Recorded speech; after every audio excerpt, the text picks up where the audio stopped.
Nanumpa na ang 300 ka mga bagong miyembro sa Police Regional Office, Bangsamoro Autonomous Region kung PR Ubar ato sa oath-taking and turnover ceremonies alang sa calendar year 2023 Patrolmen, Patrolwomen Attrition Recruitment Program nga gihimo sa Camp Mayor Hijil, Suod Bitan sa Barangay Bualo Lipid, Maimbong Sulu nitong Lunes, Nobyembre 13. Ang pagpanumpa sa mga bagong miyembro sa PNP sa BARM gipangunahan ni Police Brigadier General Alan Nobleza, ang Regional Director sa PR Ubar, kung asa gilangkuban kini sa 255 ka mga lalaki ug 45 ka mababaying pulis.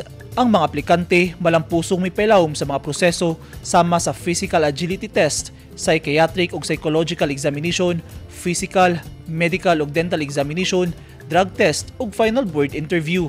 Formal nang gi-turnover sa opisina sa Bangsamoro Autonomous Region Training Center ang na-recruit ng mga pulis alang sa 6 ka bulan nga training aron mahimong usa ka sulundon nga tigpatuman sa balaod. Ang mga tungkulin Nakapanumpa na sab niya tung Martes sa hapon, Nobyembre 14, ang 300 ka mga bagong recruit nga mga pulis sa Camp Sergeant Quintin M. Merecido Parade Grounds, Buhangin, Davao City.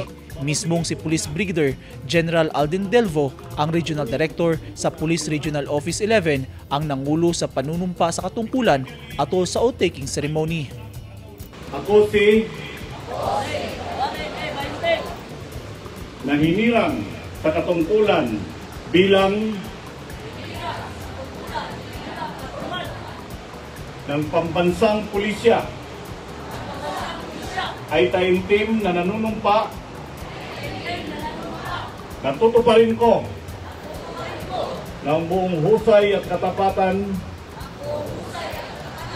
sa abot ng aking kakayahan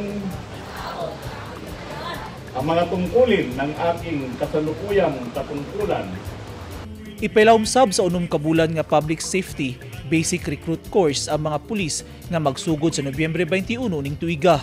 Ang tibok seremonyas nagsilbing testamento sa Philippine National Police sa pag-umol sa bagong henerasyon sa mga opisyal, pagsilsil kanila sa tradisyon ug mga prinsipyo nga mahinungdanon sa pagbuhat sa ilang gipanumpaan nga mga katungdanan ug mga responsibilidad. To be a man among men. Eugene Hinutan, Newsline Philippines. Stay safe.